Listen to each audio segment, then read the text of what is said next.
welcome back.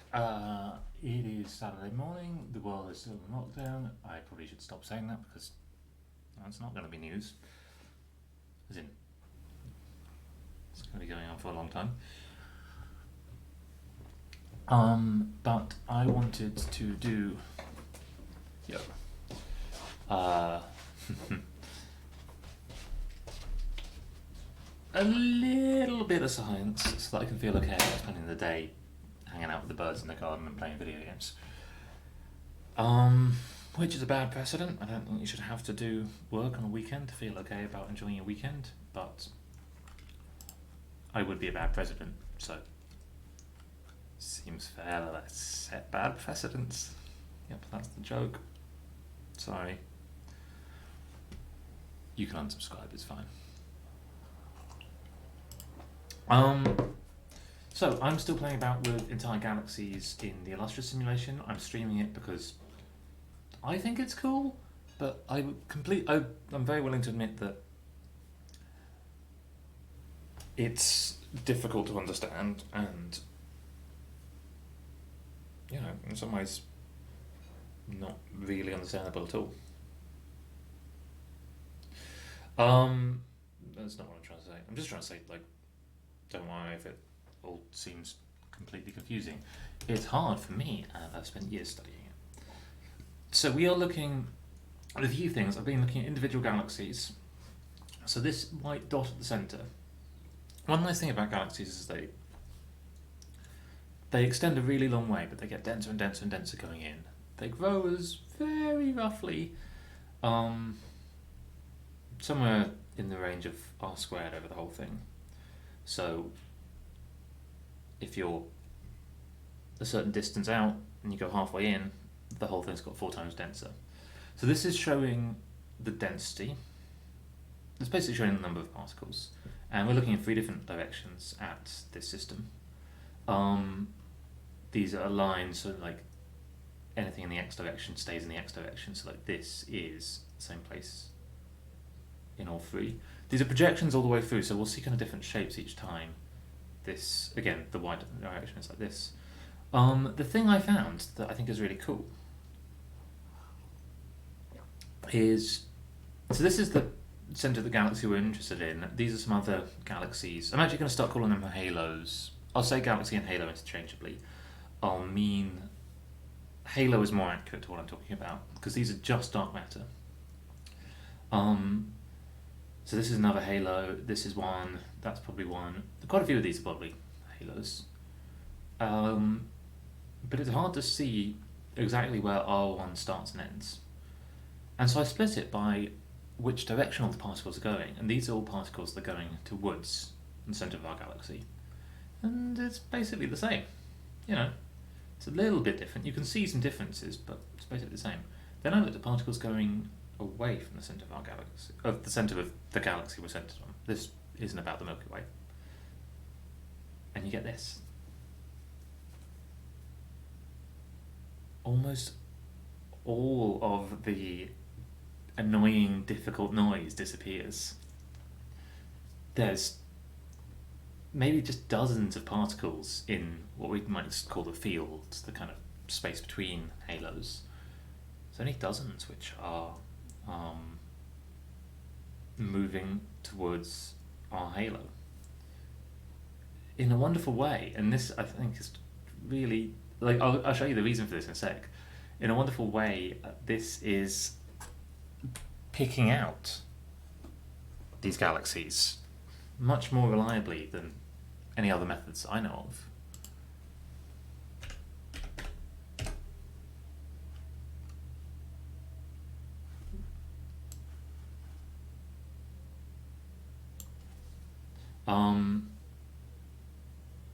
And starting to allow us to think about things like, where is the edge of this galaxy?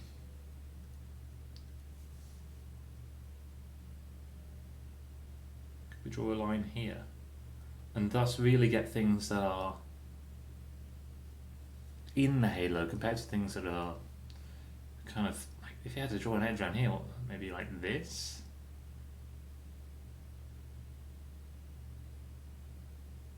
Maybe like this?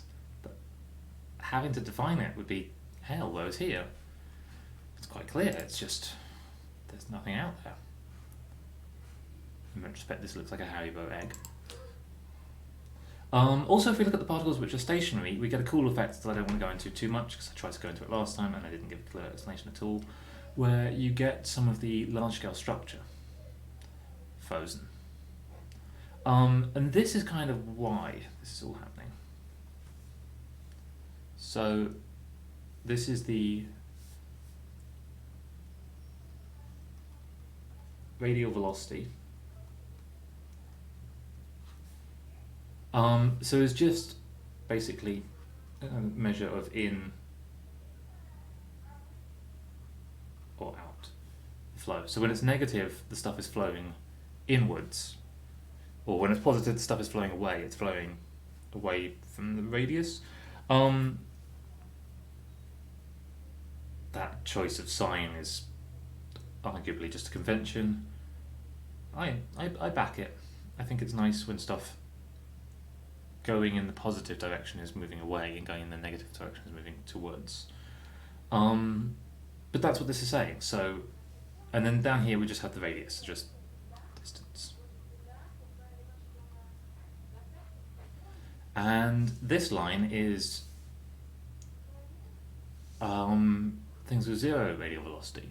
Now this isn't zero velocity necessarily. It could be. It's just no radial velocity. So if we're looking at some particle, let's draw it bigger. Some particle orbiting a mass like this, we can split up its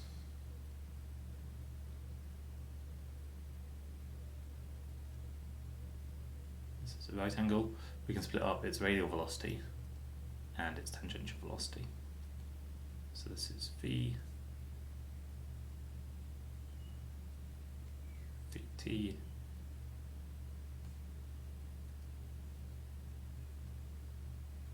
vr. Let's make the mass a bit bigger as well. I've got all this space, why do I draw so small? So what we're seeing here is there's kind of two shapes, and I'm going to do them in pink because why not? I've asked the developers of this program if they would consider adding more colours, and they kind of suggested that they might. It's a bit rough edged out here. Maybe it goes like this. Maybe it's not symmetric, but I'm not going to worry about it too much. But we've got this kind of hill on its side, and then we've got this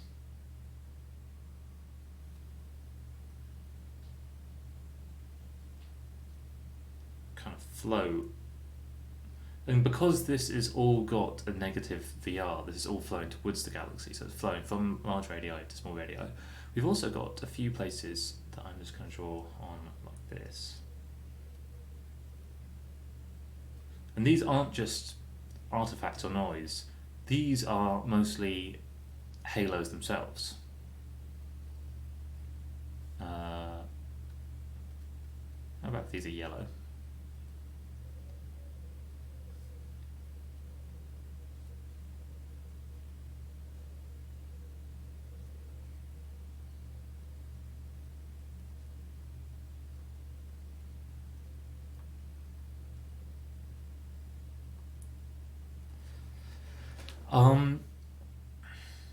And if we want to understand why we have smaller halos that are doing this, well, there are always more halos. There's always more galaxies falling in, but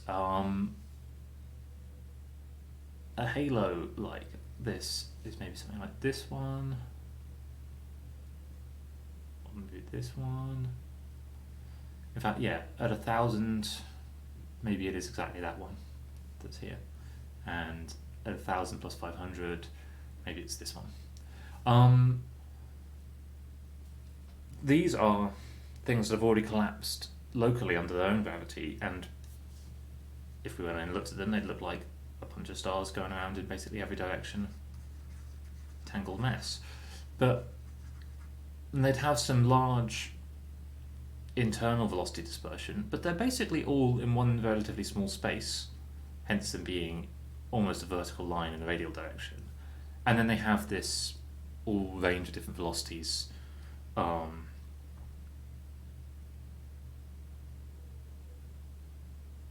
Of all the particles in them, hence the height in the VR direction.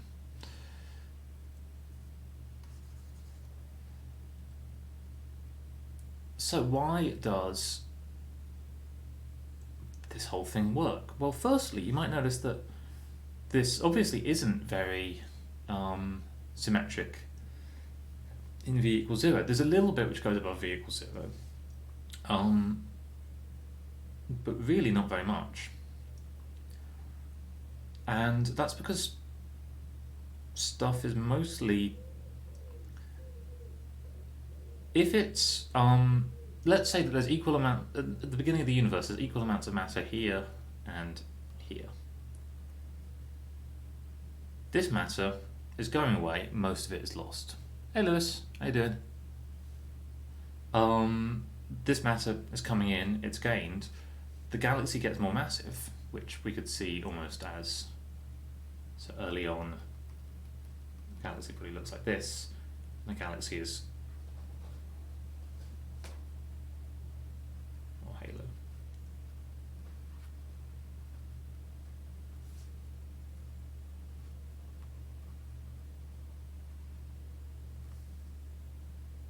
I'm good. I'm doing my half hour of thinking about science. Is that how you spell accretes? Close enough. So that I can spend the rest of my day doing other things.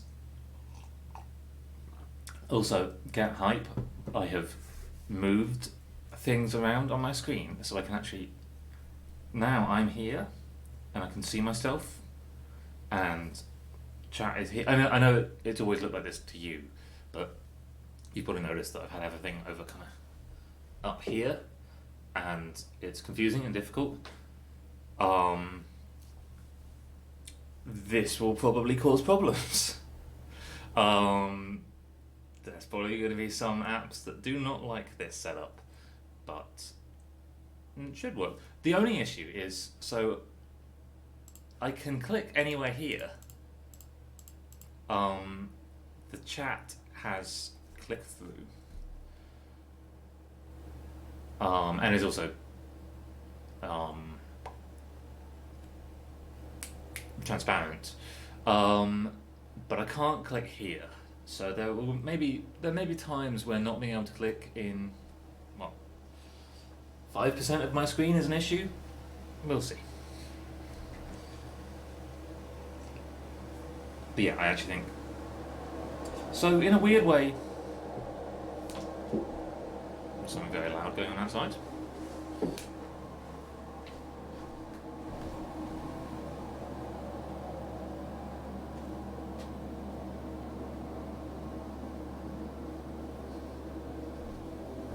Unimportant, but I have no idea what that is. In a weird way, preparing for teaching, because I'll be teaching this term, has encouraged me to make the stream better. Preparing for streaming has encouraged me to make the teaching better. It's a feedback loop. I'm going to take a photo of this, even though it is quite rough, just so I have it.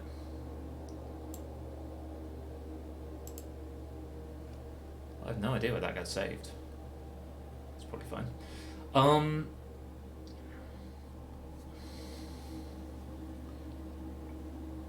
Let's just finish this thought. So stuff up here is either lost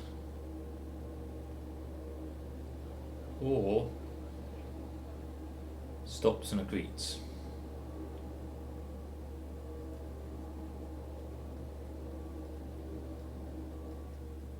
Because it never really leaves here, because it would have to gain energy to do that. Well, the stuff up here only accretes. Stuff down here only accretes. So new material being wicked into the halo by gravity hangs out down here. At large distances, we'd expect most things to just be, in general, stationary compared to the galaxy. And if we extend this, it actually starts looking kind of the same again. It looks like this, and this is just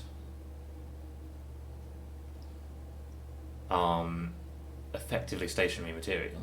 The reason it spreads out at the sides is because there's some randomness to it, and so even if a galaxy that might be over here is completely stationary relative to this one, it's got stuff going in a bunch of different directions. Some of them happen to be up here.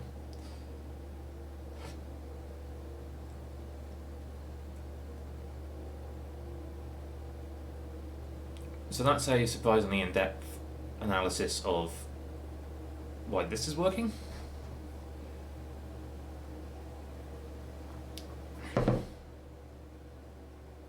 I should, for Lewis, in case you're interested, you just joined, I should point out what I'm actually chatting about here. Let's get rid of it. It's, I found a way, this is what a galaxy looks like if you look at all the matter. But this is what it looks like if you only look at matter flowing outwards, and it's very hard for a galaxy to work out exactly where the edge is. Unless you look in this view, and then you're like, oh yeah, that's the edge, it's there. You sent me a link. Oh, the link is to me. What do I say in this link?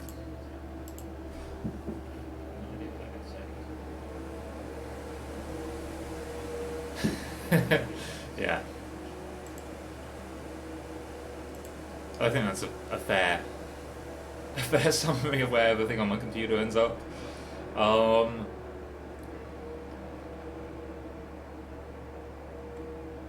So that's not quite what I'm doing today, but I'm basically trying to find ways to clearly find the edge of a galaxy. This is a different way of looking at it. This is looking at the gradient of the density. And so if you look at all the density, it's just slowly going down, going down, going down. This is a gradient of -2, so it's like less dense, less dense, less dense, less dense as you go away. But if you, again, only look at that material moving outwards, you've got less dense, less dense, less dense, there's absolutely none of it. And then, because the gradient then goes back to it basically being flat, hence that. But this is a nice clear feature, the kind that we can find for most galaxies.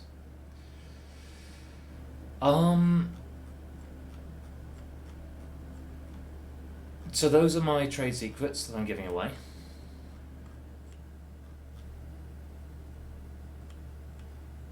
That's kind of a summary of what I'm thinking about in general. I actually want to think about something much more simple maybe, this morning, which is just asking the question of how close are the... I want to make 2 plots.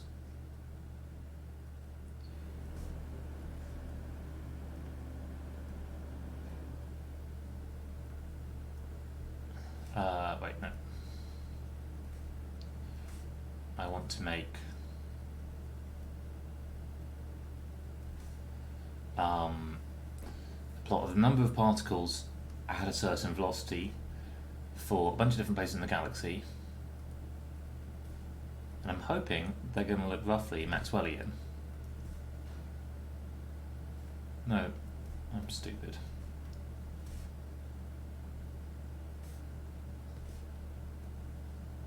This is V over V. This is number. You know, they won't be perfect, but perfection is boring. Let's have a different black line that's a bit less perfect. Ooh. That in black.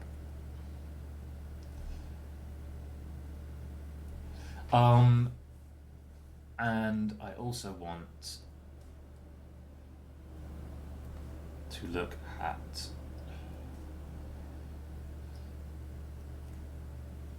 maybe the other way around actually, as a function of the density, as a function of the sound speed locally, the density, which I've no idea what it'll look like. Maybe it'll look something like this. And then I could, arguably, I'm going to do it for more than 3 points. Draw a line through it. So that's what we're trying to make. And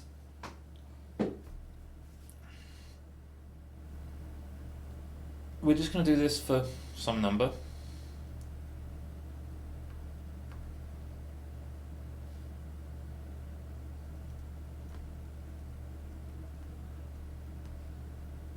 A lot of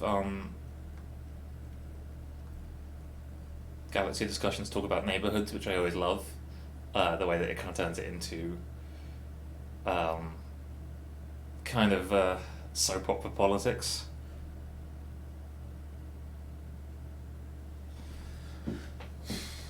So hopefully this will be not too long to make.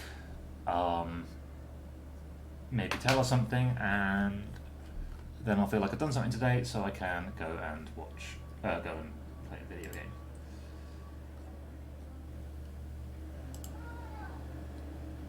So I have all of the dark matter, which is good. I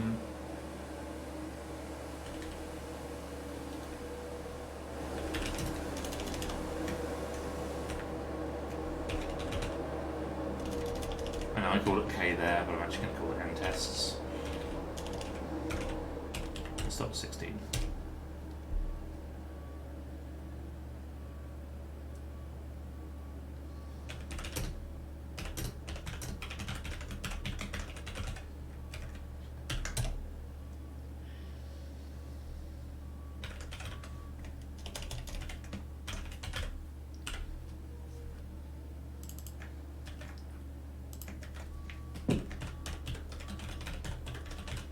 Try and be relatively clear on how I'm programming this.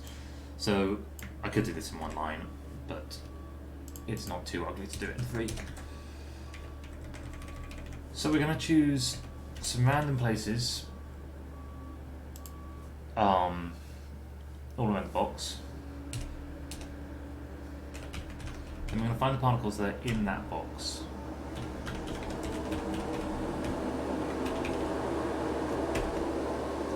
And you know, I never do this, but I'm going to do some. Going to do this on multi-lines because it might look nice.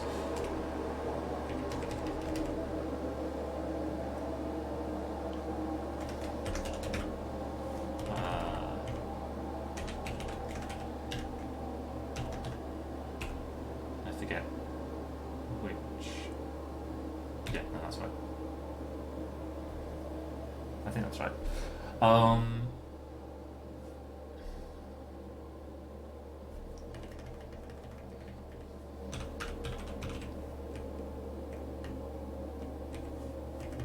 Still need a bracket here.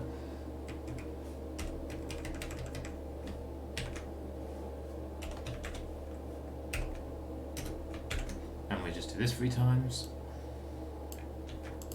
I never really use multi-lines with Python. I think it'll work. So this is saying that we only want particles which are within half a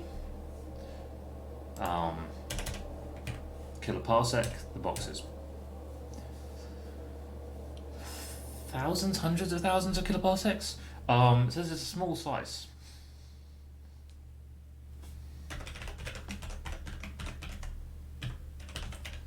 Just run this quickly to see if it works. So it's a little bit slow because all x is huge.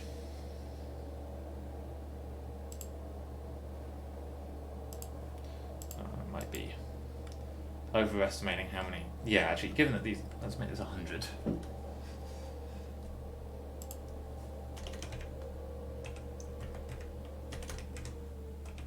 So this has the capacity to be a whole small galaxy.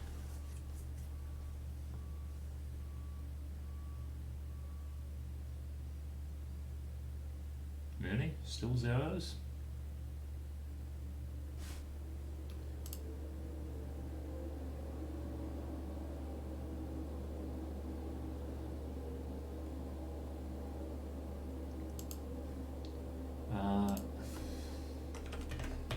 Let's just go big and check that it actually works at all. Oh yeah, there we go.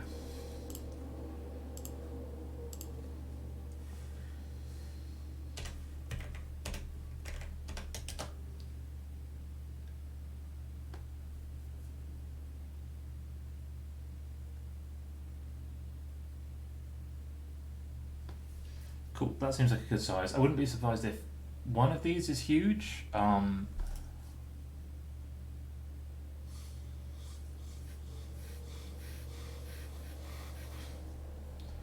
It's kind of huge, but not that huge.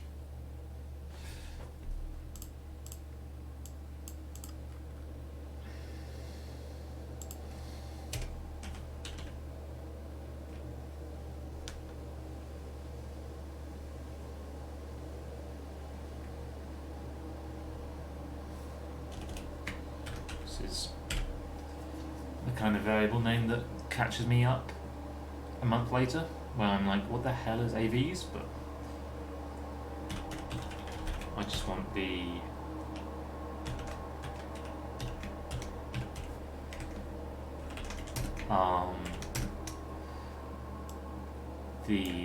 velocity of all these particles.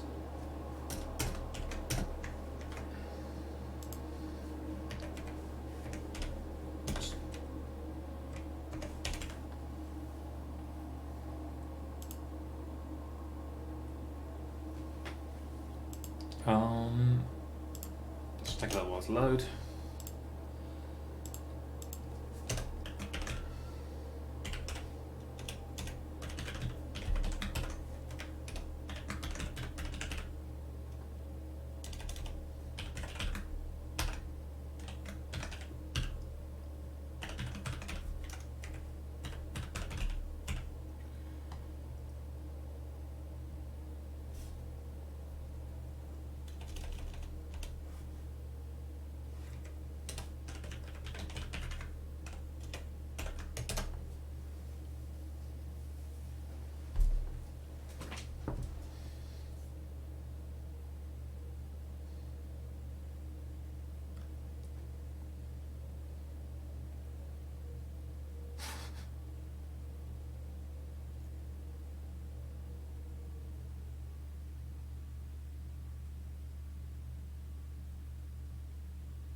Okay, so this almost looks to me like there's some kind of bulk velocity. This may be too local. I know that this will put the number of particles up hugely, but let's have a look at... Got to be a factor of 2, otherwise the code won't work. This, I don't think this really happens in modern languages, but it can happen in... Well, it used to happen to me in C, but I think maybe my code wasn't working for other reasons. Cool, so that looks like a nice Maxwellian. That looks like a few Maxwellians. Some of these will be because there's a galaxy in there, and that's kind of throwing it off.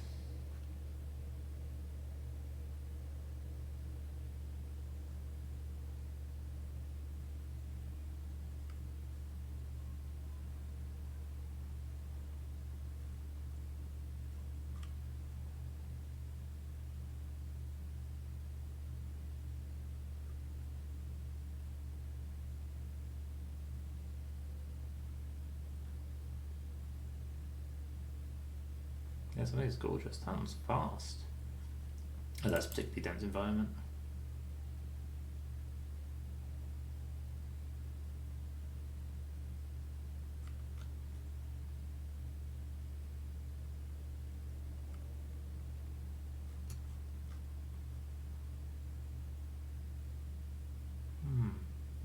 I'm gonna be back in a sec, and I've got to think about how to fit these. Any more? To give something visually going on, let's just leave this running so you can see some more plots be made.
back.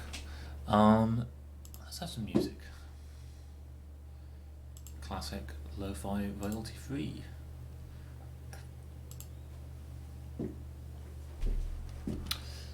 So, we have to work out how to fit a Maxwellian.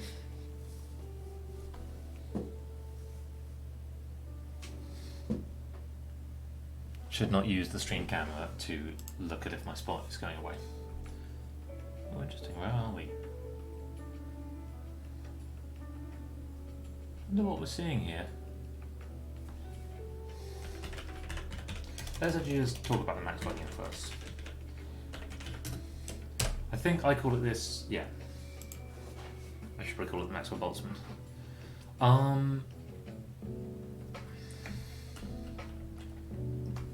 Sorry, I know that this is pretty small now.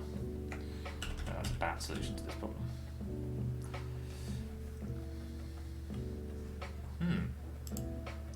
Nope, pause myself. Let's make me smaller. Yeah, actually that works better.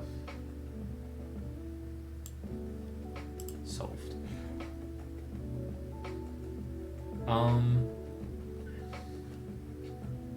Let's hide this. So it's basically a description of the speeds of particles in a gas as they settle into equilibrium, and if that goes straight over heads, don't worry, but the study of systems of huge numbers of individual, in this case atoms, but individual anythings settling into equilibrium is beautiful. That they fall into such lovely patterns is kind of amazing.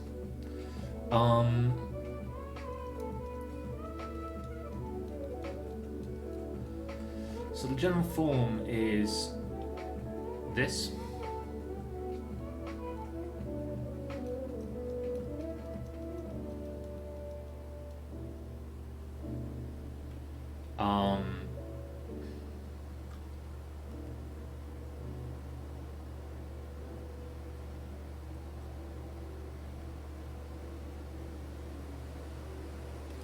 Our particles are moving in 3D.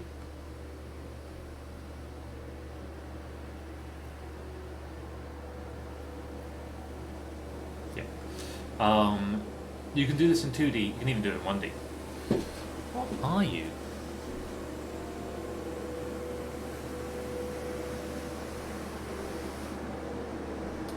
There's this street sweeping machine.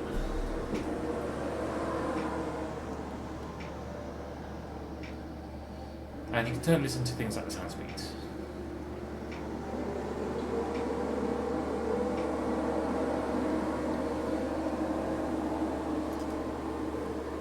And it really depends on just one parameter, which is the temperature. Which is cool. So we're just fitting for one parameter. I think we're actually going to need to do a little bit more than that. I think, so let's just write this down so we have it. You can be in, f of v is root 2 over pi.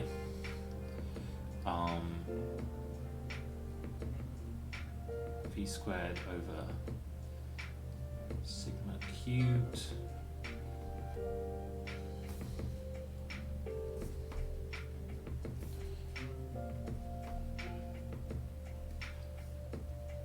I should never write f's, I just can't write them, I should just call everything g. E to the minus v squared over 2 sigma cubed, sigma squared. And what this means is that the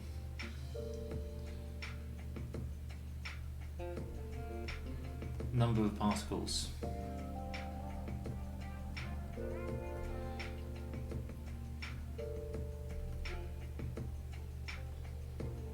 well, the number density, I guess. The probability.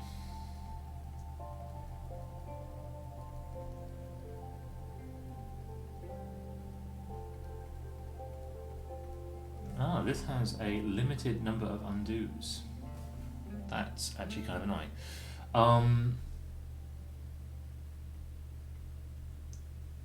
Probability of a particle having speed. This isn't a vector quality. Between v and v cos dv is gv dv in the limit, love it in the limit,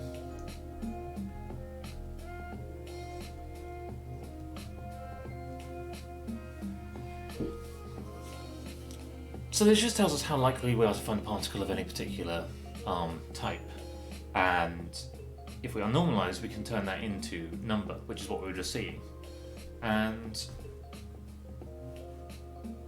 lo and behold, science works, at least in a general sense. This is a 2D one, they look basically the same. Also, this is a nice, actually let's get rid of some of this and watch this properly, because this is lovely. This is, if I click pop out, will I get to start again at the beginning?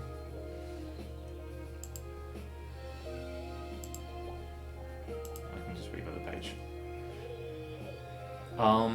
So this is starting, they actually start basically Maxwellian, but this is having a box of particles which are colliding with each other, and they start pretty well Maxwellian and they stay there. You can also do this with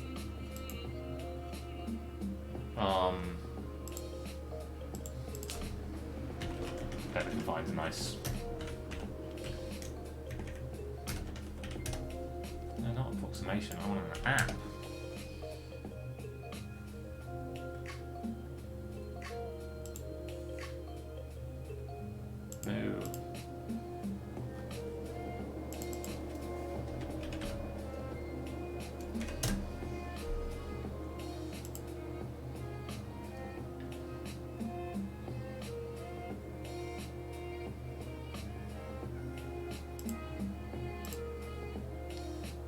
No, this is useless.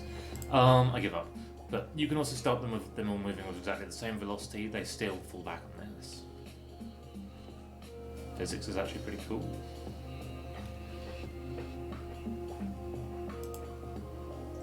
And yeah, they end up looking basically as these look.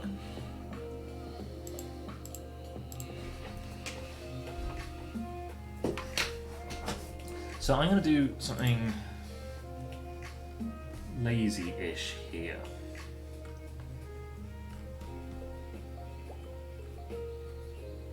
So all of these, what's the least of these? Cool.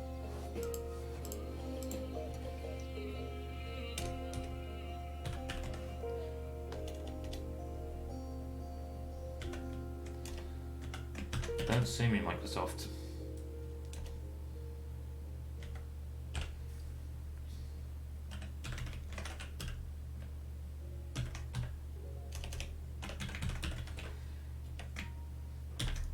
So I don't want boxes of all different sizes.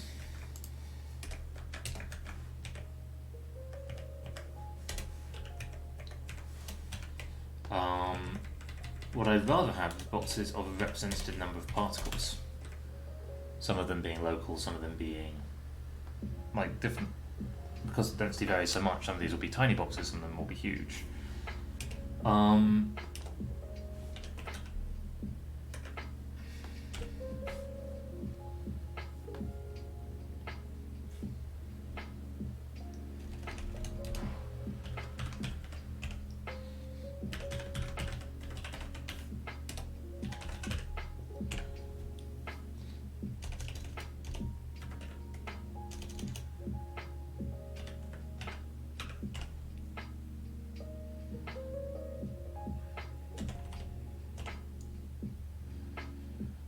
And I'm going to do a search for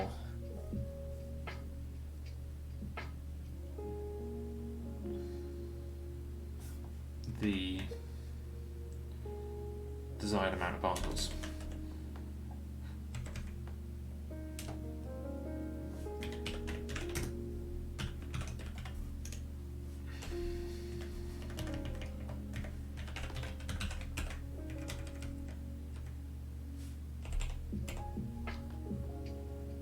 How many particles do I want? I think I want 10,000.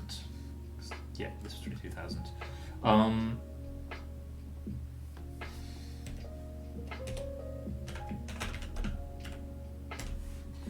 We'll have a counter just in case it gets stuck.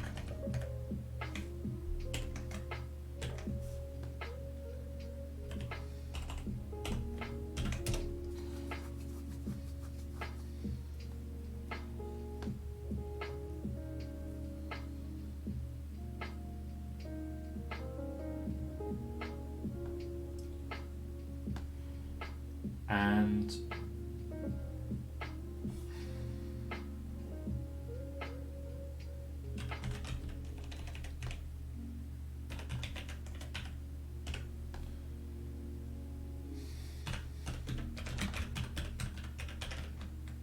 I think it's basically a widely accepted rule of programming that all variables are poorly named.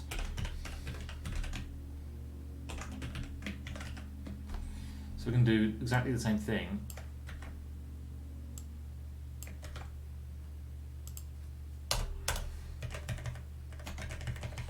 but with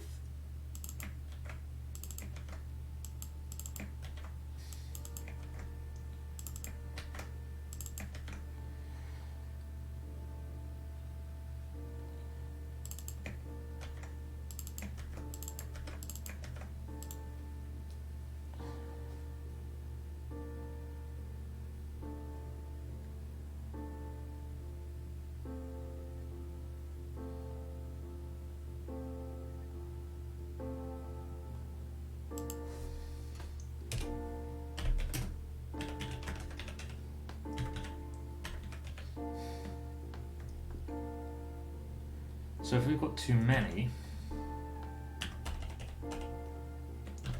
we want a smaller box.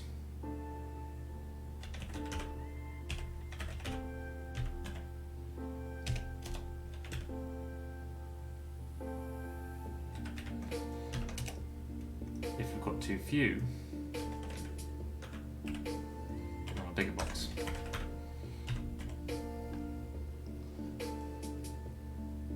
No, this is wrong.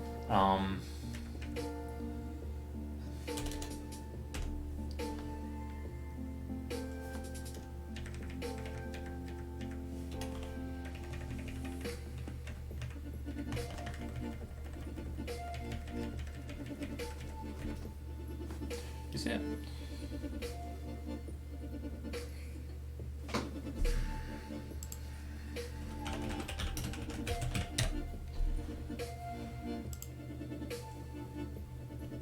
So the idea is to halve the search space every time.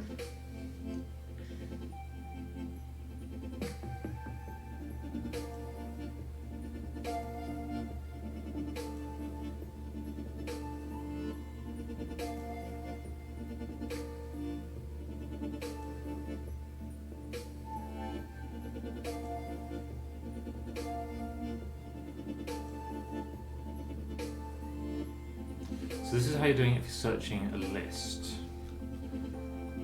We obviously don't have a list because we're just varying distance. So what I want, I'm gonna get rid of this. No, that was a mistake. Let's do it in yellow.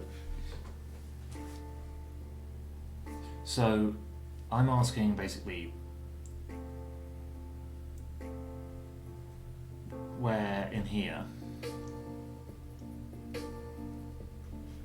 how many particles are contained within here, and there's a number I want, which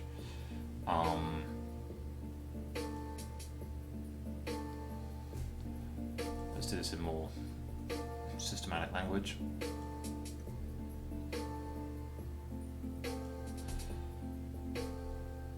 So if this is some x, in fact, we could say it this way. This isn't how we'll do the problem, but we could look at the number of particles within X and we'd expect it to do something probably a bit wavy at first and grow linearly. And we want to ask, when is this number a certain number? That number is 10,000. And what is the X corresponding to that?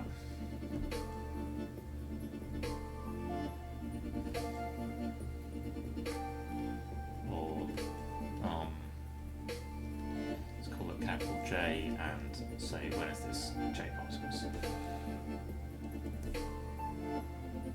Now we've specifically chosen to start at a place that should always be over J, and what we want to do is we'll first test in the middle, and if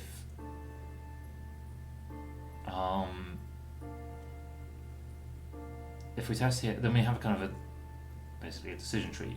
If there's less than J, we want to test halfway between these again. If there's more than J, let's bring these all the way down so we can kind of visualize it better. We want to test halfway between these, and then we want to keep on doing that with a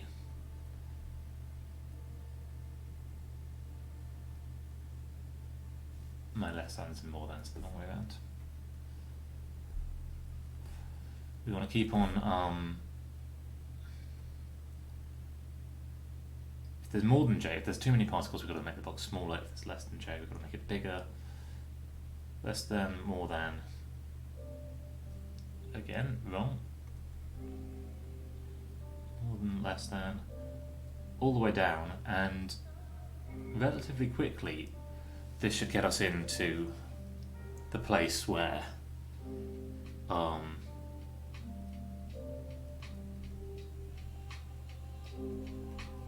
X is J plus a few. And we'll just stop there. And at the moment it's stopping at 1,000. We might go closer than that. But basically we're just moving the search boundaries until we get that particular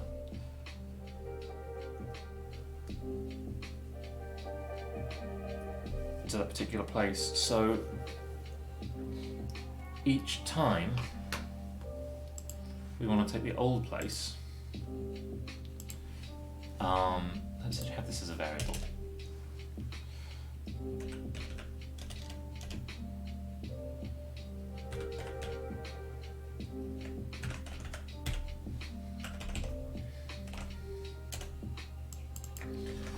It's almost always a good habit to go through changing the variables that you type more than once.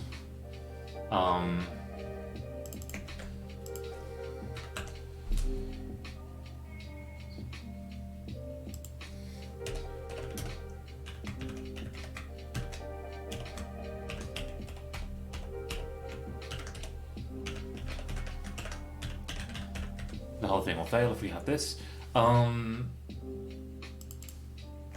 Because chances are you want to change them somewhere down the line.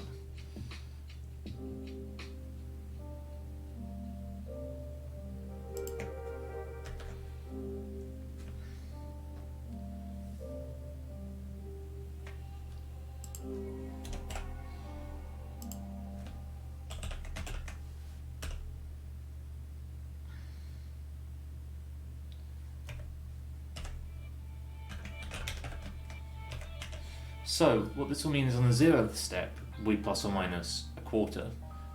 On the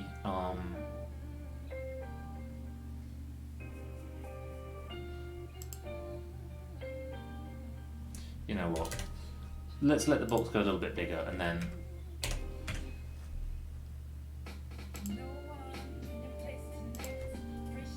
it should be less of an issue. It'll only add one step.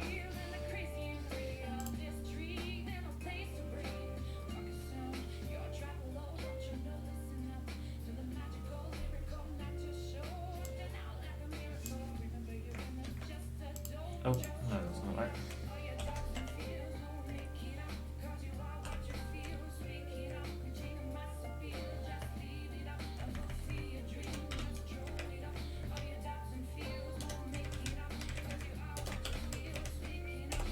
Trying and avoid too many double negatives.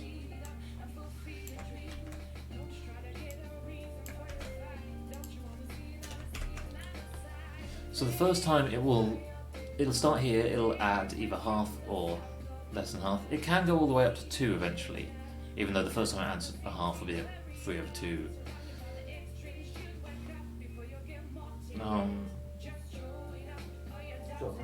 7 over 4.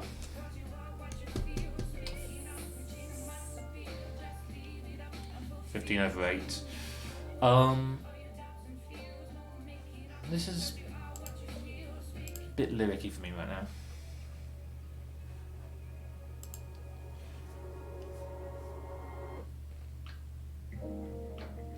That's better.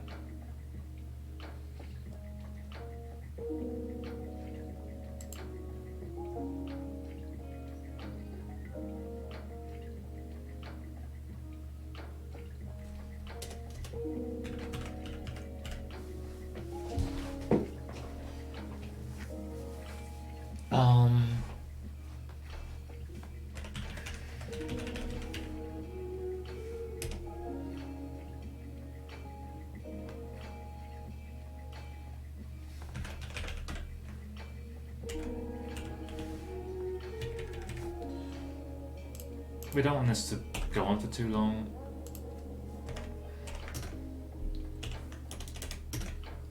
It's not actually going to be very expensive, so... Because the reason that I've made these Xbox, Ybox commands is because that's a much smaller list than all X's. Like, it's 20,000 particles rather than 20 million. So this shouldn't be too expensive. Let's let it do up to 10 steps.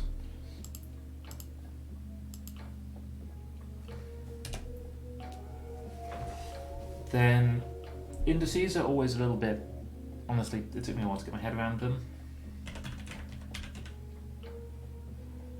Good thing about, God, this is,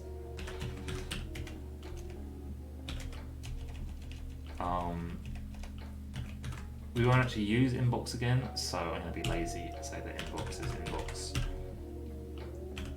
indexes. So,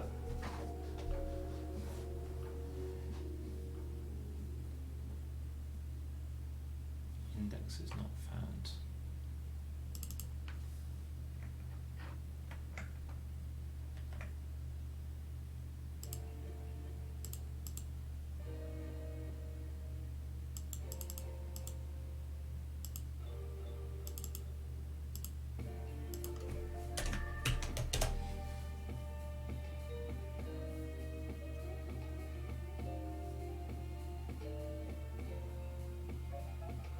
Indices for array. Yep, these are just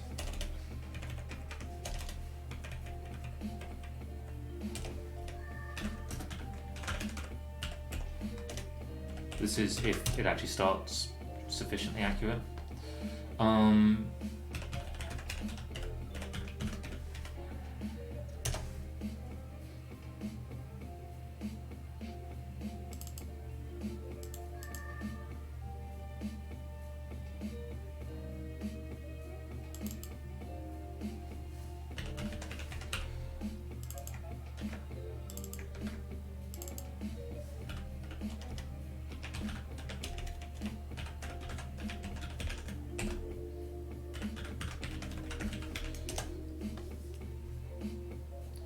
See if it works.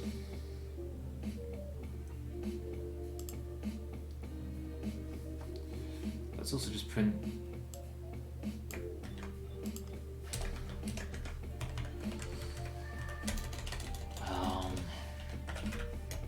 the eventual distance.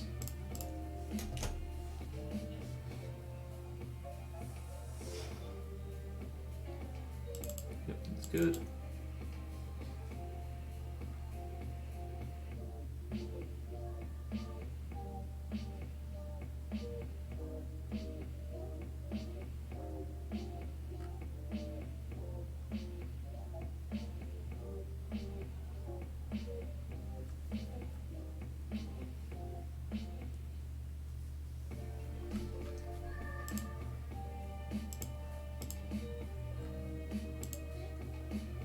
actually be able to do this, because I think what I might want to do is...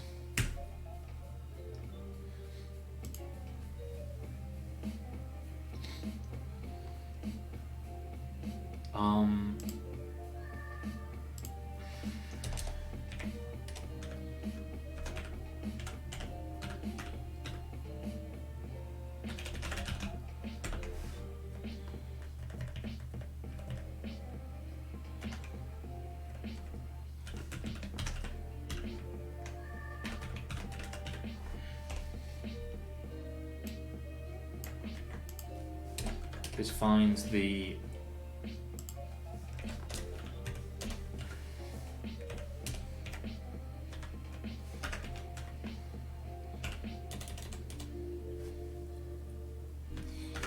let's use purely velocity.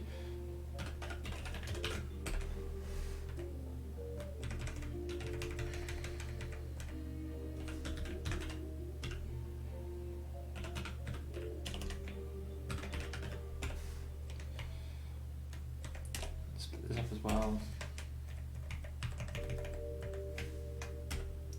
So this is moving to effectively the center of mass frame of the box.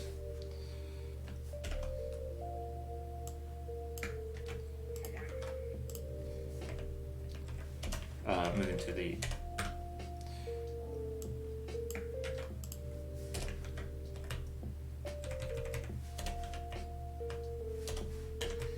you know what I mean, I say, because I haven't explained what I mean very clearly.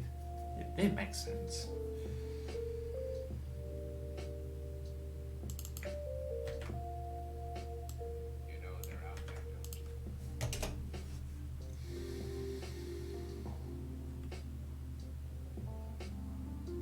Weird one.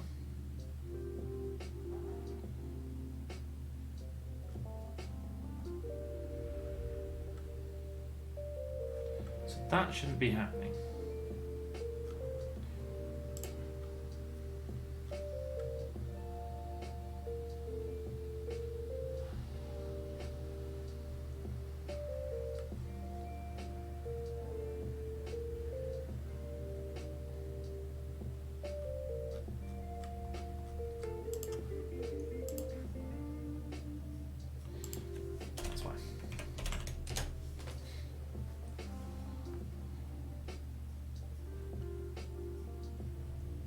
Ooh, look at that boy. Pretty good.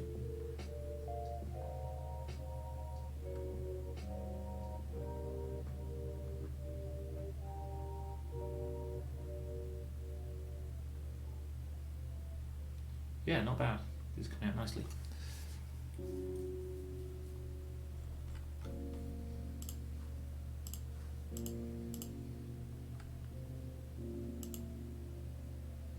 So let's make a grid.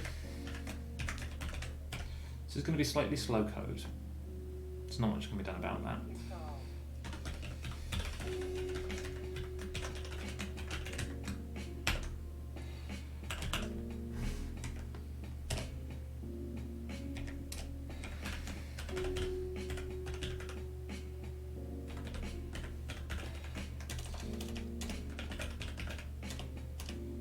God, I'm not doing well at spelling the word figure.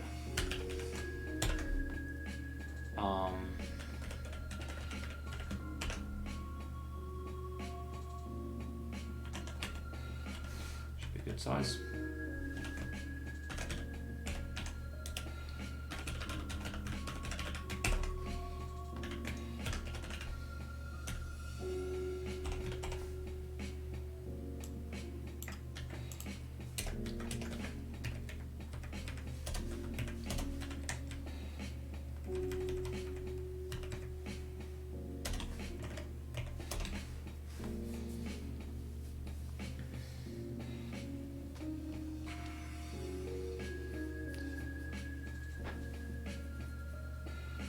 So, I probably want to do this in linear bins.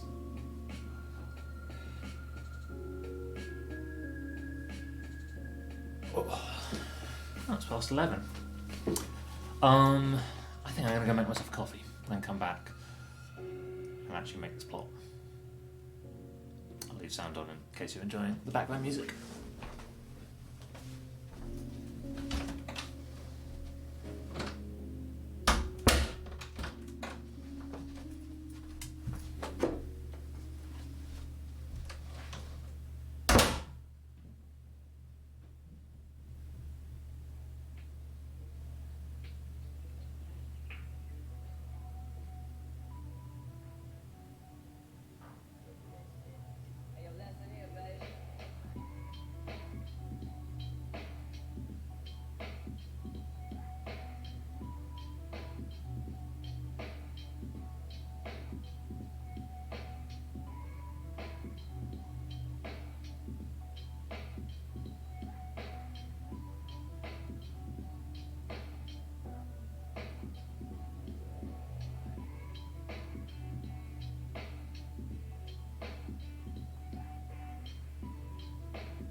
one tricky thing about trying to do. Yeah, I would turn again.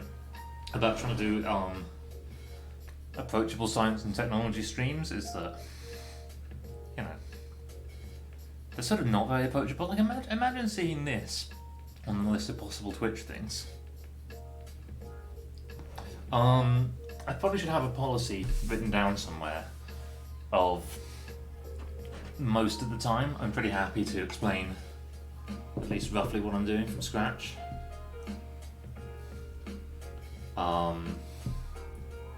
At least while the channel is small. While the channel is small, as if the channel will someday be huge. This is the niche thing that audiences have been looking forward to for years. Did a keyboard interrupt? Yeah, that's fair enough. I think maybe better would be giving people the chance to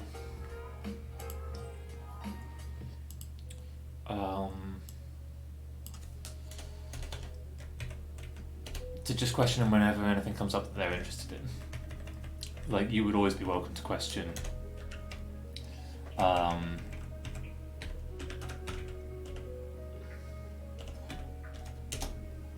like any of the physics, but also any of the programming.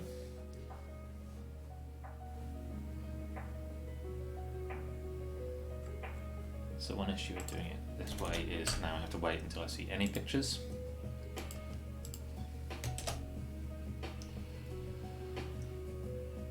I try and advise people to do their best to make it so that their code runs like that, especially when they're still kind of putting together their code, because it's just exhausting to have to keep on going back and back and back. That's lovely.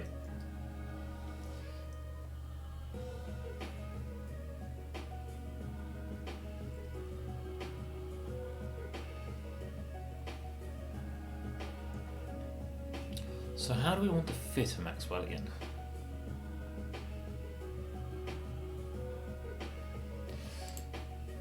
Actually, before that, I want to do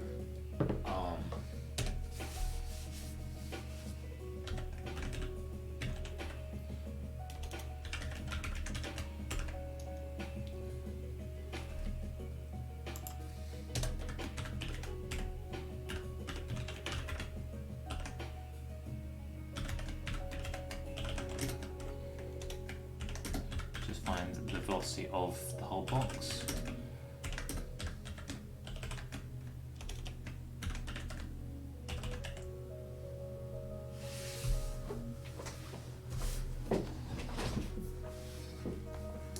It's an ambition of mine. I don't know if it's ever going to be possible because, again, this is niche stuff. But to have enough people following along in the chat that the chat can sort of explain what's going on. And obviously I'll help, but I'm first and foremost, well, you know, it'd been, I don't know if that'll ever happen. I shouldn't even try and guess at what the future will look like. It's so unknown right now.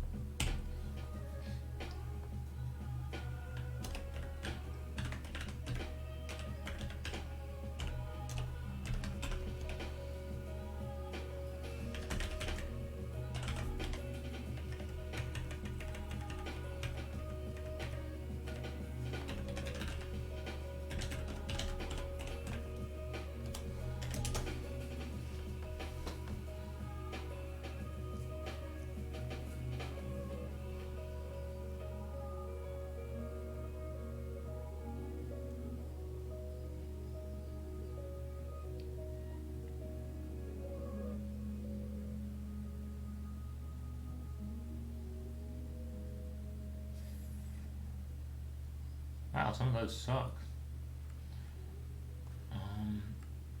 What's on the y-axis right now?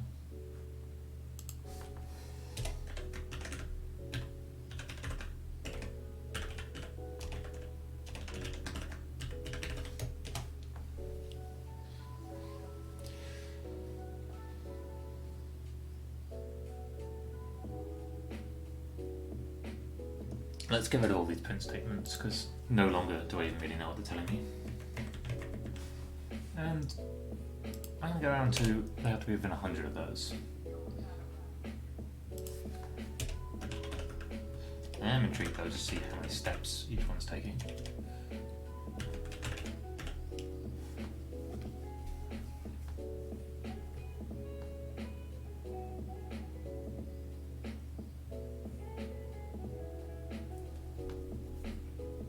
I'm actually finding this hard to pass this way around. This makes more sense to me. This is the variable that I think will be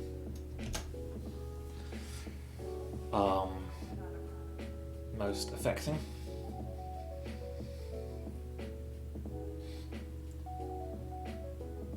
Okay, so it is going to the 9th or 10th step now.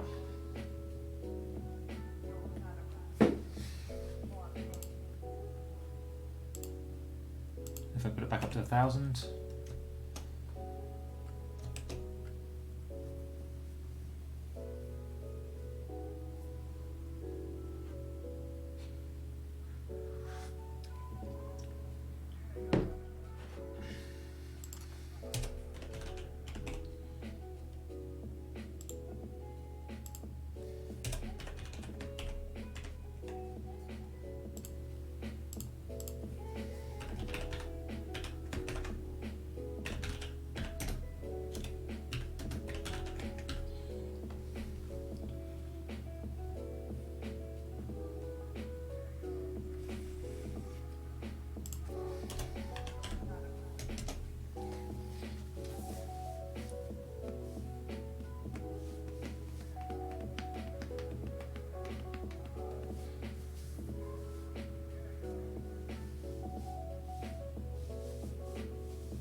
So the box is mostly having to go outwards.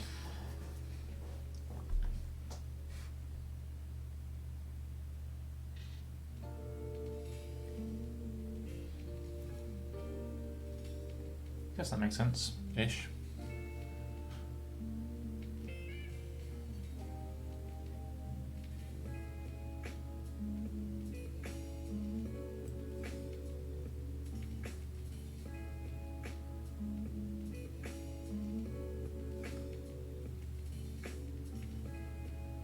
Not getting much from this block, which I'm slightly sad about.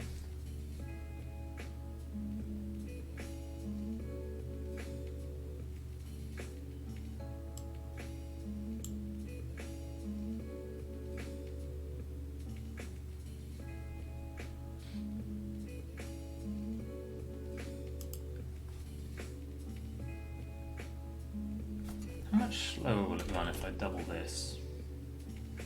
And then that should only add 1 step on average, because it's a factor of 2.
Three? That's no good.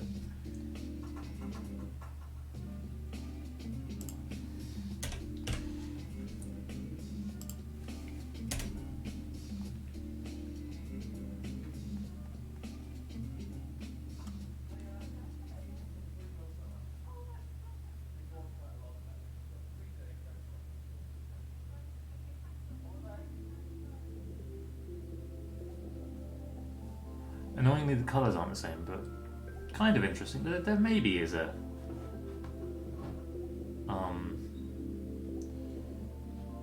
some kind of gradient going on here.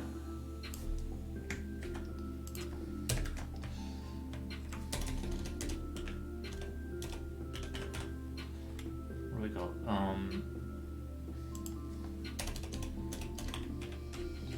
Minus 720 to minus 4 should do it. That'll take a little while to run.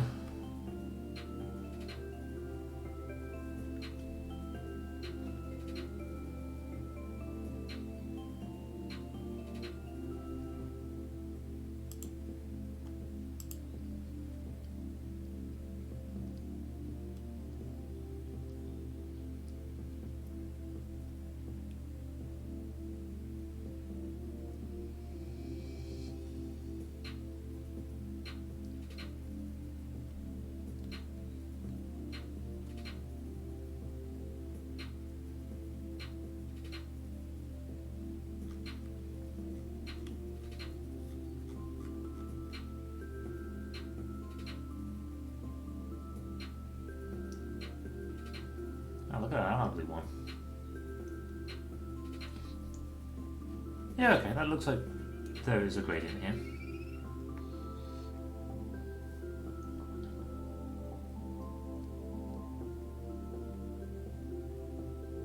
Let's get rid of the binary search on screen because that seems to be working fine now.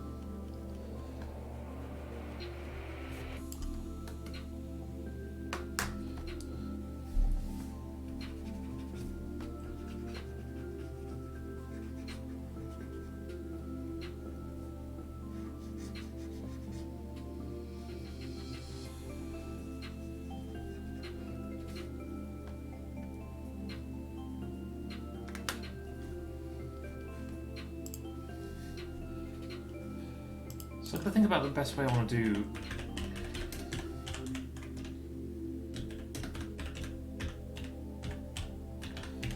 this.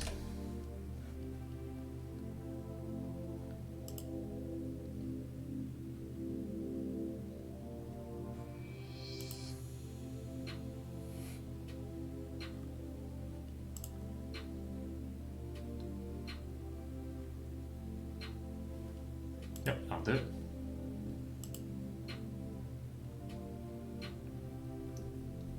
Oh, SciPilot.stats has one. Whilst that is a bit iffy, let's use that. It's not too bad.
How do we go from...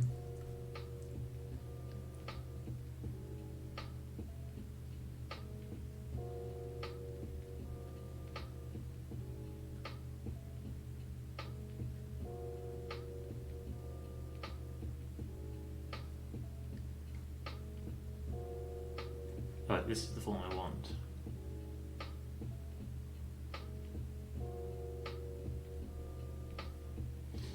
I'm confused as to how this is dimensionally consistent.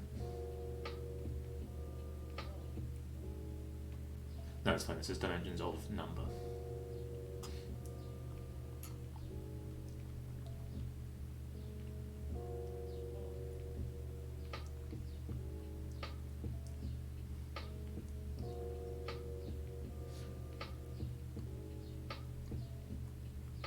I should put in the time sometime and learn more of these distributions that are versions of another distribution that already exists. I have a snack.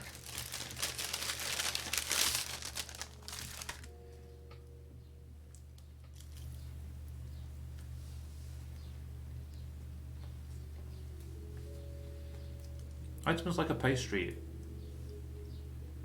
Like, it's not very good, but still. It's been a while since I've had a pastry.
Sci-Fi has this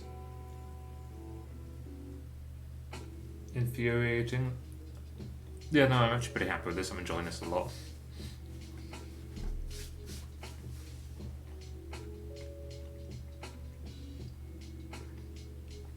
I don't know, Lewis, if you're doing any of the shopping for the house, but it feels every time I'm shopping now, I'm like, I must do this as quickly as possible.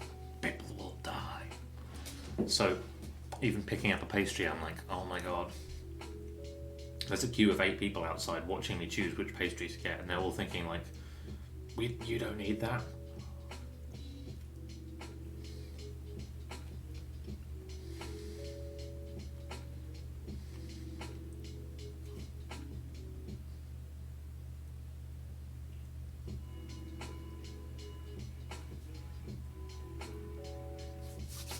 Just trying to keep any crumbs out of my lazy beard.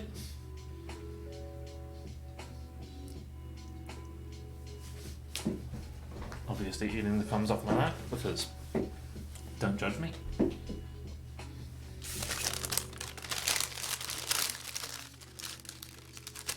Alright. Normally that would have been a 2 out of 5 pastry, but right now, as stricken for pastries as I am, 4 out of 5. I can't tell you where I got it from though, because otherwise by the BBC's fair portrayal of products laws, I'd have to talk about every other supermarket's pastry aisle, and I simply just don't have that much to say about the pastry aisle at some supermarkets.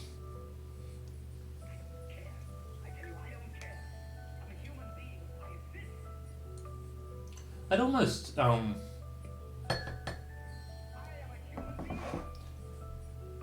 advise trying it if you're happy to help your family or whoever you're living with, and they're happy for you to help. Because it's one of the few places to get much contact with the outside world. You actually sometimes get to talk to an actual person.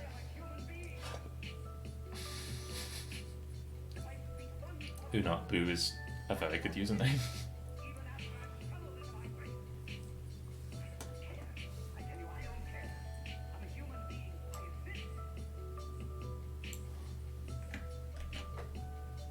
So,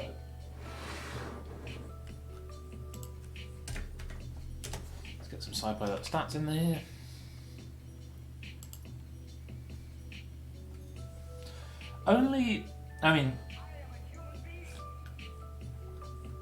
I think we're so lacking in context right now, the kind of context that we would normally get from other people.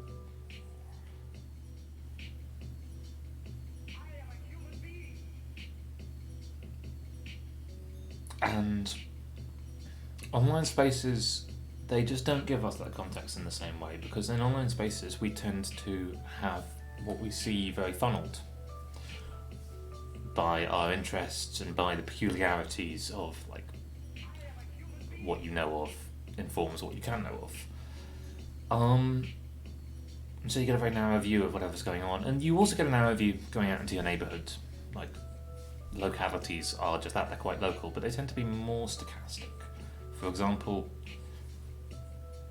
you're much more likely to talk to people of a variety of ages. Like, I'm sorry to tell you, but this does not count as you finding out how the older generation are reacting to the crisis.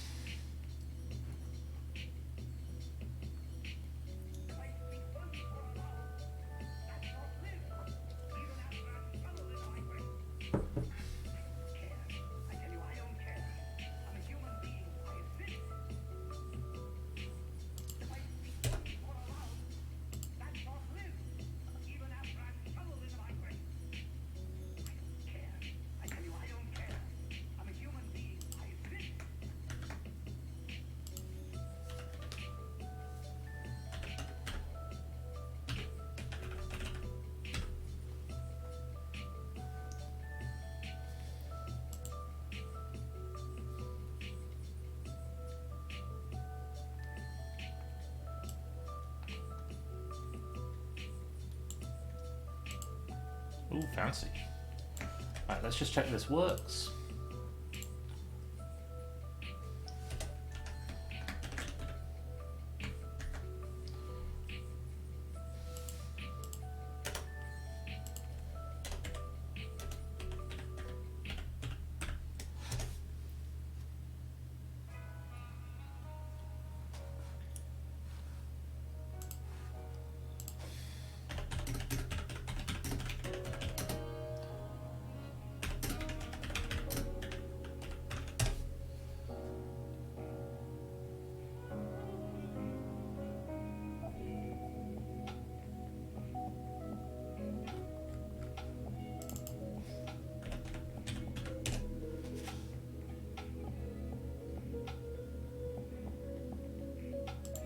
It's from a Twilight Zone episode. I was wondering where that quote, "I'm a human being, I exist," was coming in. What do you mean data isn't defined?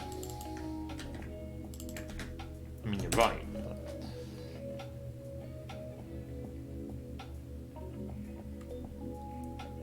Oh, awful.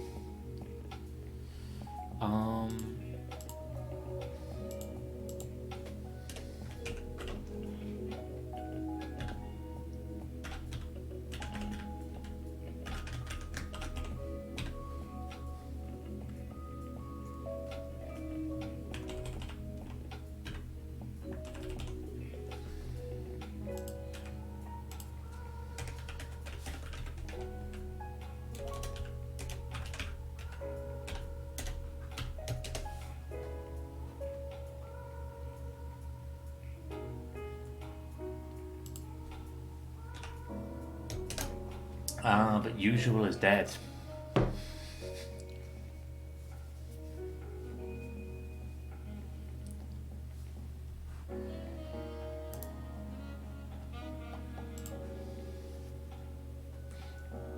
Dark Reader is the only app I need.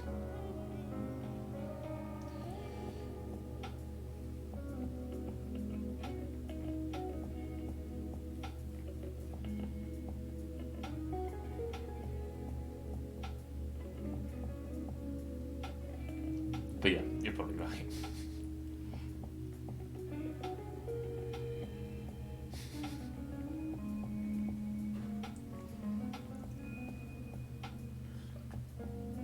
I spoke a few days ago with, I'm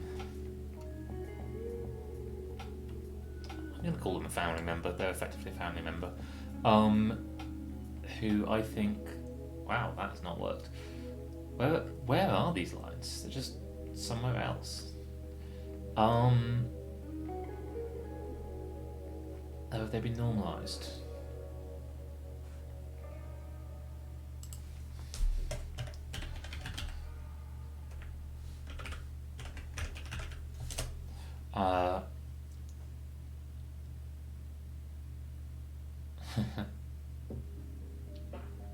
Yeah, I spoke with a family member who it was clear they were kind of deep in like 4 levels of it's all falling apart and it's someone's fault.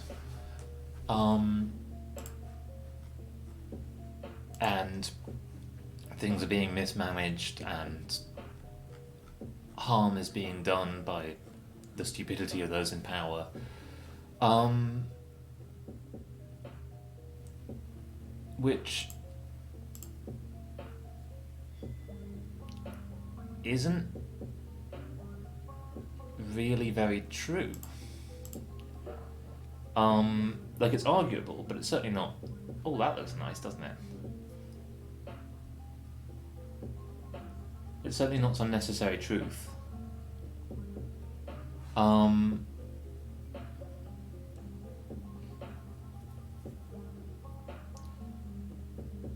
In fact, most of what's being done by those in power is kind of the same thing being done basically everywhere in the world.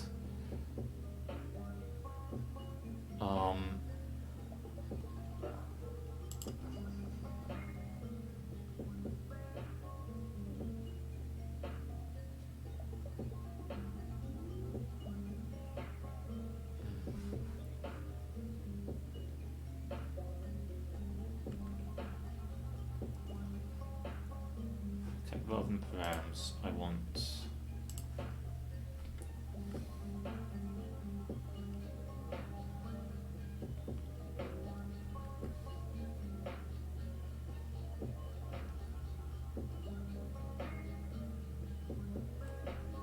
Just look what params is.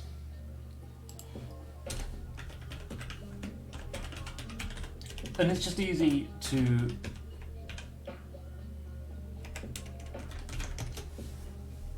get deep into some rabbit hole where you're kind of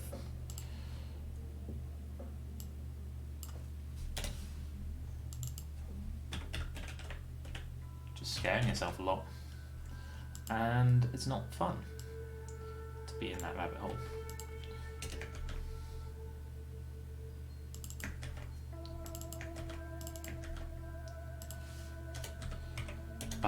And having kind of some outside context can really help you get out of that.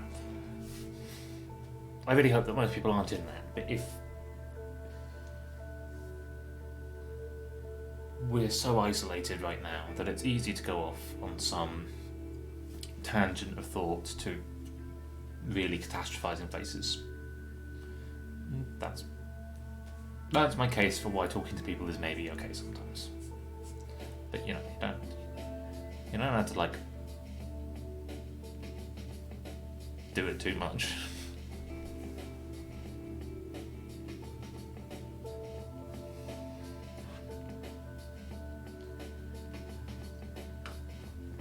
I haven't really looked at any statistics. Come on. On stream in a while. Oh wait, there we go. But I should say that like the statistics are looking pretty good. This is still going to be a world-changing pandemic that's going to have huge repercussions. It's nowhere near over. Just because these numbers are going down doesn't mean anything that lockdown can end. In fact, these numbers are down because of lockdowns. But basically everywhere in the world, daily cases are steady and trending down, and even steady is a victory. That means we're in sub-exponential growth. The US is still not looking too hot at all. Some places are still rising, but still not exponentially. Like if I look far enough down, Mexico maybe is in it. This curve, when it's in exponential growth, these two curves should look exactly the same, give or take error. There's a lot more error on this because the numbers are smaller, and arguably Mexico might be in that stage. There we go, Russia's in a good example of that stage. But at the same time, Russia's still on a small number of cases, and though it's costly, the world has proved that lockdown does get you out of the exponential growth phase. Another way of looking at this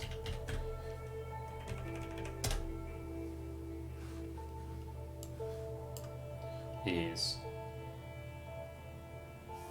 visualizations like this. This is the number of total cases. Just turn off this light for a moment. Total cases versus cases this week, and when they're on this path, that's exponential growth. And basically, as soon as they've come off it, they're in sub-exponential growth. Some places like Japan are straddling it in a way that isn't great, but most places, like you can see Spain, Italy, Germany have all had these strong turnovers. And not to get too sad, but if we look at it in deaths, the big China jump is China announced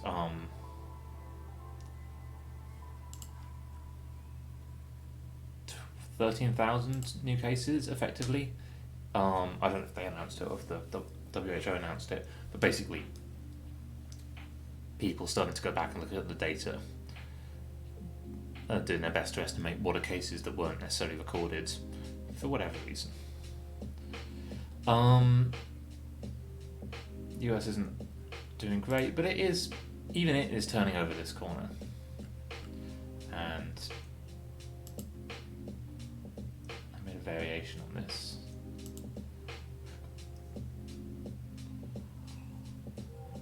Which is done in terms of fractions.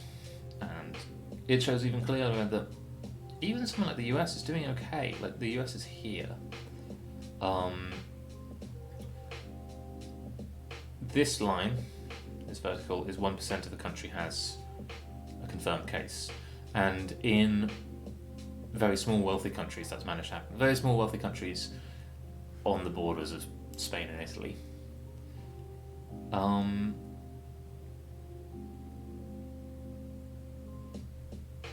We're coming out of phase 1 of this disease. Let's look at this.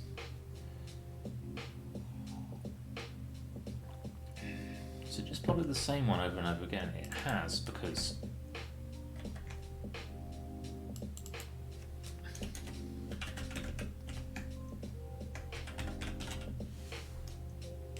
oh yeah, I wanted to look at the wind tunnel. I haven't looked at the pictures yet. I saw that you sent the message. If you stick around for 1 sec, I want to have a look at it. I won't. I'll look at it off stream.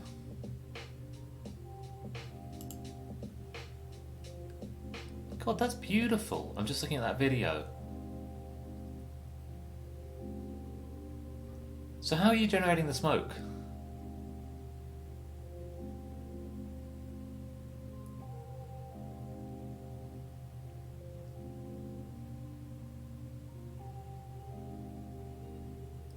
God, I would love to have a play around with something like this.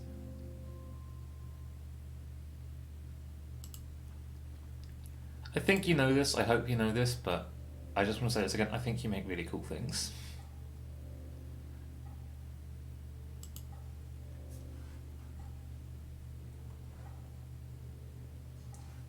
Oh lovely, so it'll even smell nice. That's a really good idea. And is it difficult to generate a laminar flow? Like, does it take a bit of work to actually, because presumably you just have some fans or something at the ends.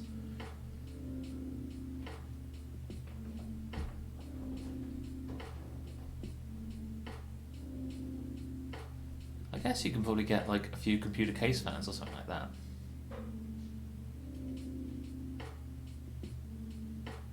It's an interesting point of, I'd love to understand better the airflow inside my computer.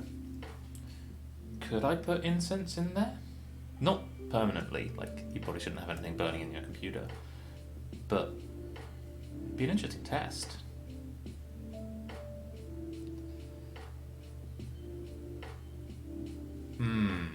So what, have you got a big, like, many straws and it goes through that? Makes sense.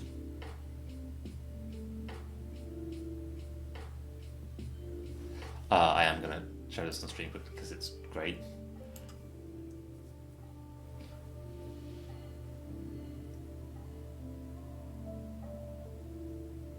God, look at that lovely turbulence.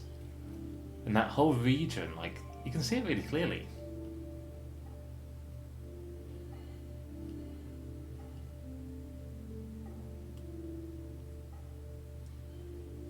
Also, the lighting's really nicely done for like making it relatively clear. Are you gonna put lights up top as well? Oh yeah.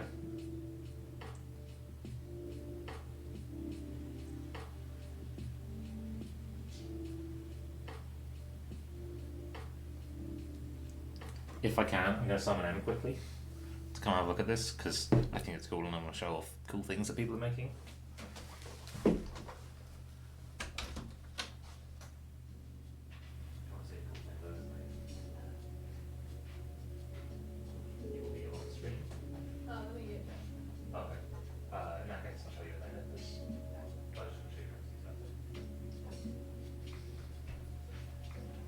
You're close enough. No, whatever you do.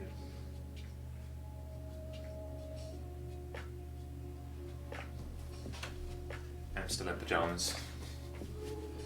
So, check this out. Ooh! This is so cool. Wait, so what's creating the You're gonna ask exactly the same I know. questions I asked in the same order. Yeah. Let's play a game of can you guess which questions I asked? Oh, I cannot scroll this. Wait, I've got it up here as well.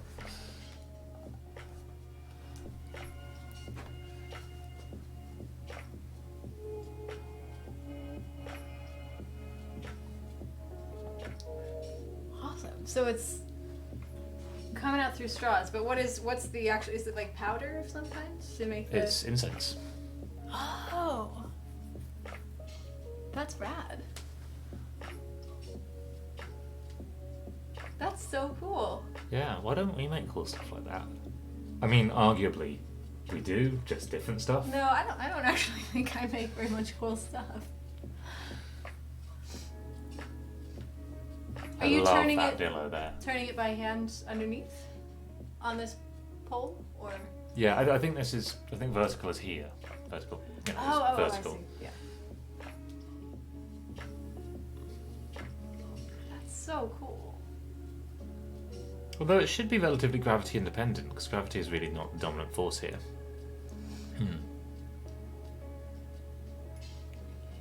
In my head, I don't know why, I just feel like we're watching a live stream. Yeah, and you're just sitting there just turning it over and over again, which that would be a better channel than this.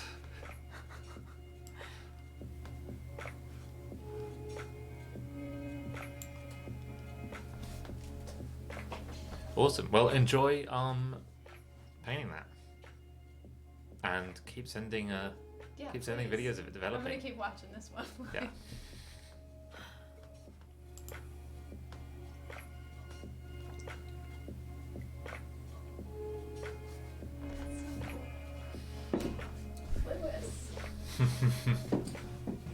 Oh. Okay. I'm supposed to do some work.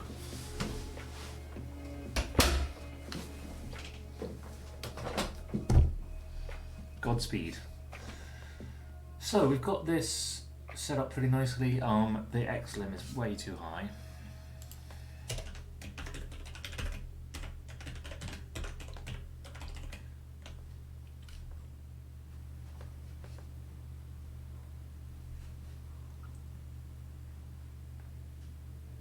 We don't have any quality of fit. I won't worry about that yet. I want to colour these a bit better.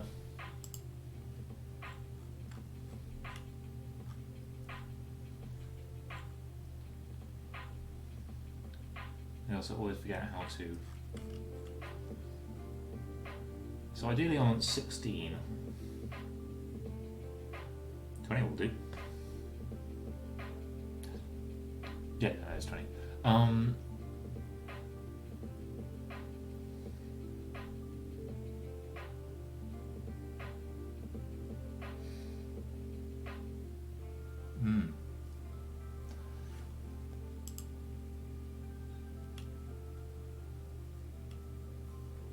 I'm thinking now, are there experiments that I would do particularly with wind tunnel? There probably are. There's tab 20B is what I want.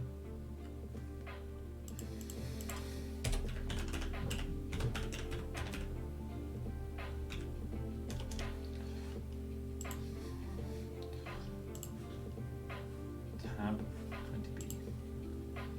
I always forget the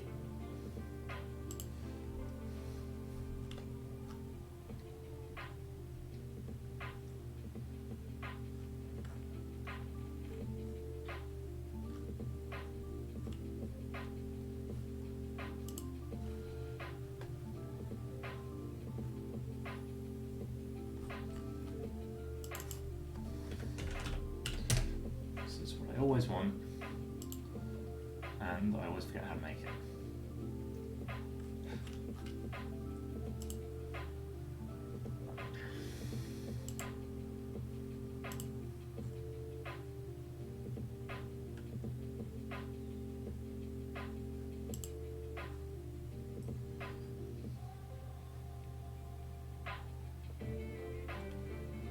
pl2.cm.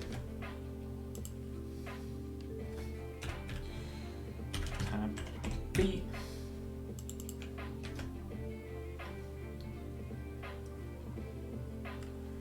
We're going to do 20 tests because we have 20 colors.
It's a nice plot.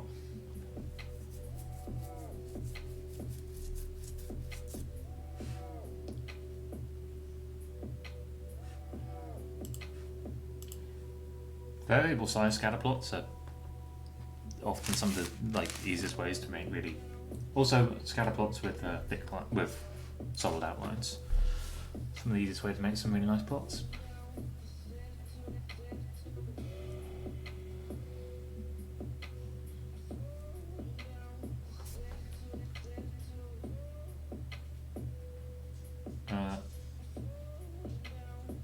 Some of these have like 0.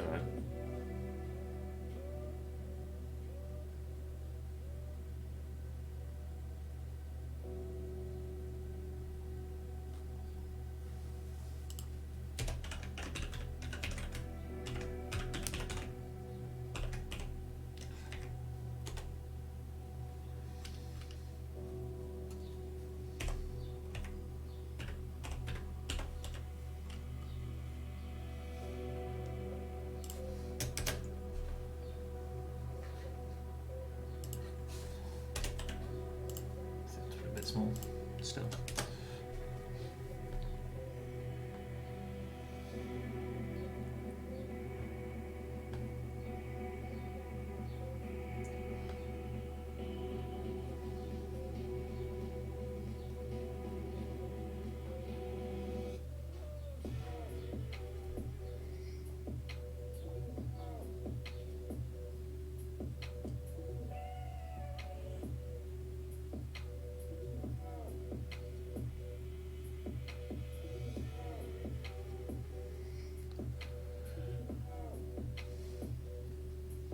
I said this was only going to be half an hour's work and it's turning into 2 hours, so I think in a sec I'm going to stop and play a game.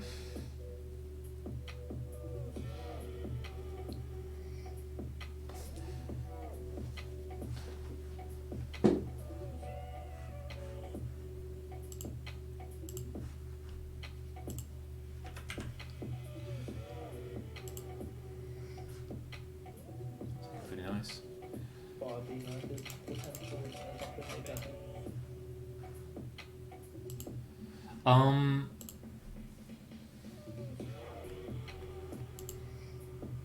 add one thing.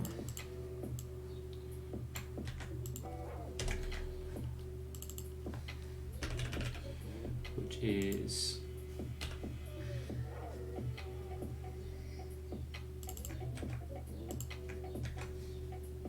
a line connecting to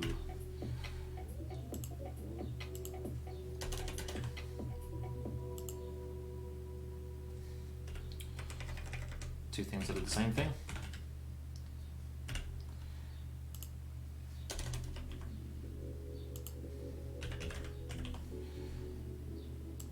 Also the same in this one.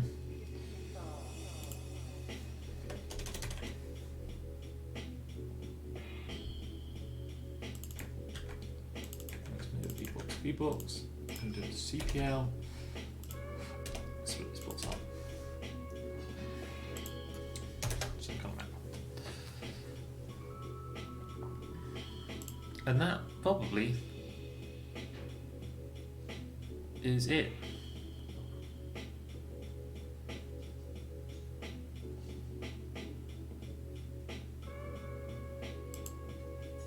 I just checked. Apparently, I've never seen the things in my suggestion box.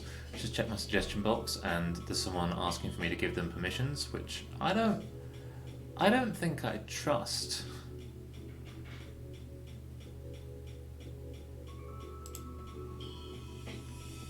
Unless it is the submission box itself. It's really hard to tell. I also have 23 different bits of prime loot.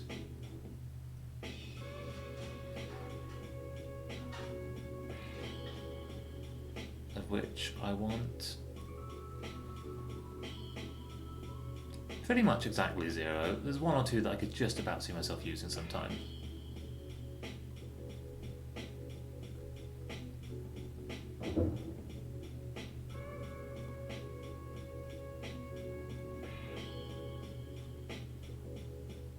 You can get the old Turok game.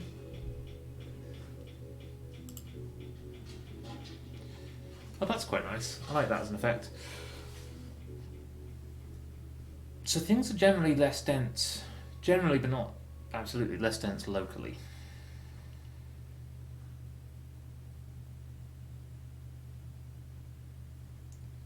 Still, one of these is going kind of insane.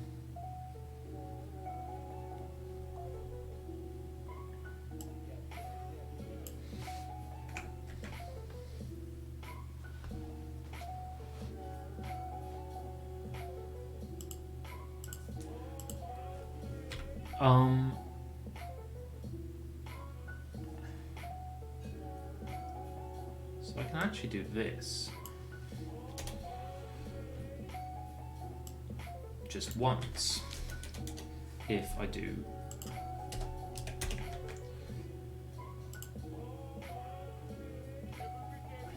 this, because then they should all be normalized to the same sound speed.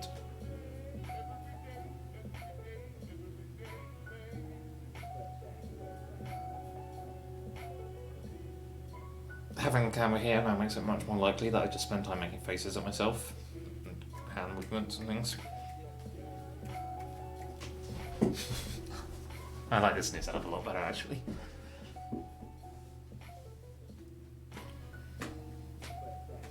Okay, so I think it's fair to say that we have what we set out to do. I found it interesting. I have seen basically what I expected to see, which is great. And what I've seen is that the distribution of velocities doesn't depend very much on where in the universe we look. Like this is, again, just kind of justify what we're doing here. We're just picking 20 random places in a simulated universe and looking at the distribution of velocities, breaking everything. Because now the x limit should probably be like 3.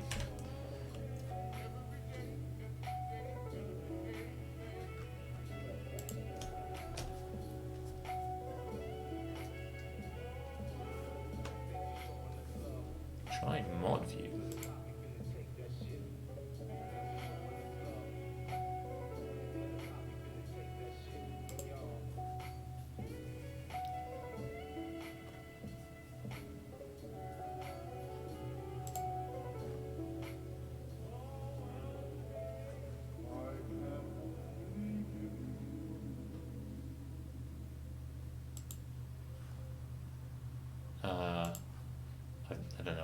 thing is really doing.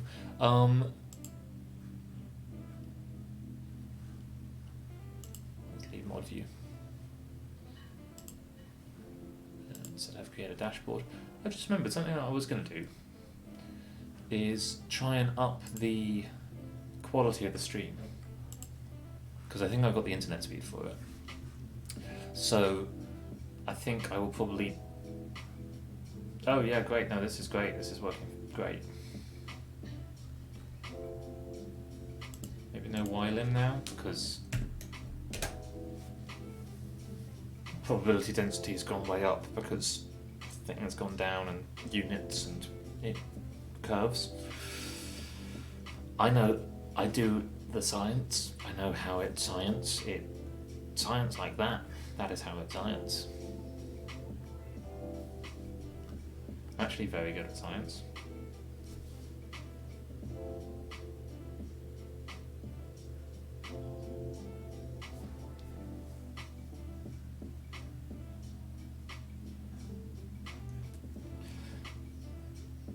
So this is just about on the acceptable length of time it takes to create the plot.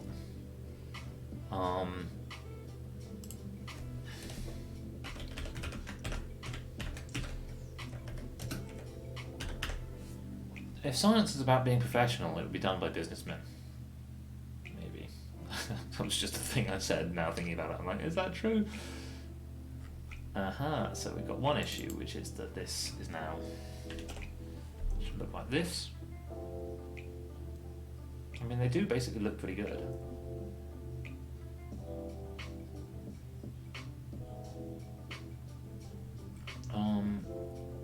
Let's go up to 5.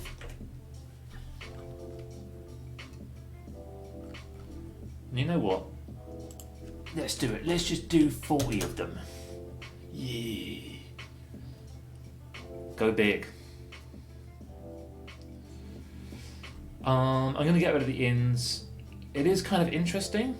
So what this means is that it's much more likely, we're doing this binary search, it's much more likely to be stepping out than it is to be stepping in. And that makes sense because with the rapidly going up density, a step in is going to cause a much larger change than a step out. Anytime in the number included scales more than linearly in density, that's going to be the case. If the density was flatter than that, if it was like an x squared density, root x density, then we'd expect more inward steps than out.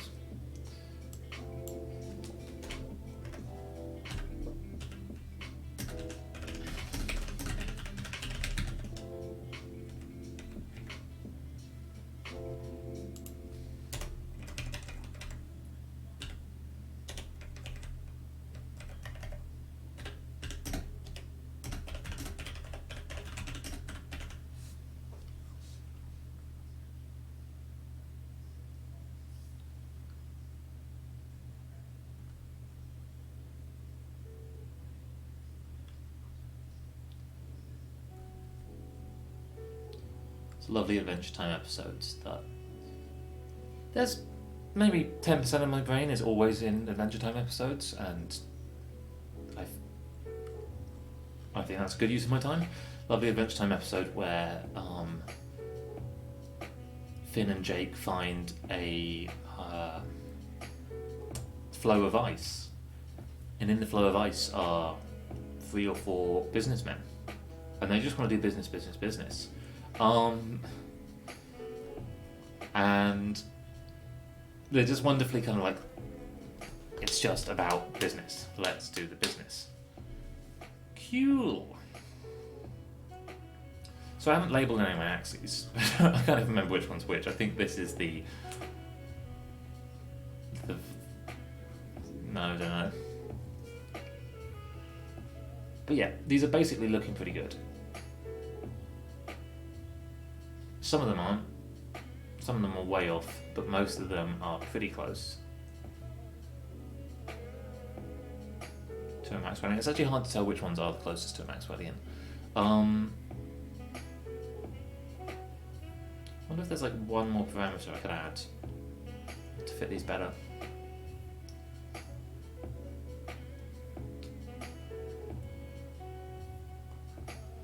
Most local boxes are moving faster. No, most local boxes are moving slower than the global boxes. No, that's not really true. These are flipping about all over the place. But we have this, and we've got the different axes here, and I thought, but it is growing that way, pretty roughly. Similarly for the velocities. So the end goal of this, and I think it's going to need a little bit more nuanced. This is basically this is as good as I hope to see, but I think it's going to need a little bit more nuanced analysis. Is to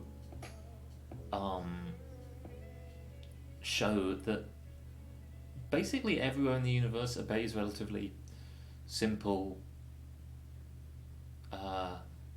roughly Maxwellian velocity distribution, and therefore we can just, of any bit of the universe, just say like, don't worry about it.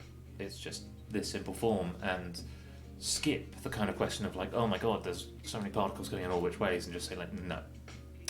Look, it's pretty much Maxwellian, and if we approximate it as Maxwellian, we won't be missing much. And that's the kind of thing that makes it much easier to do more complex sciences. So thank you for joining me. I will be back in like 30 seconds, but well, maybe not. Maybe I'll break everything by trying to put the quality up.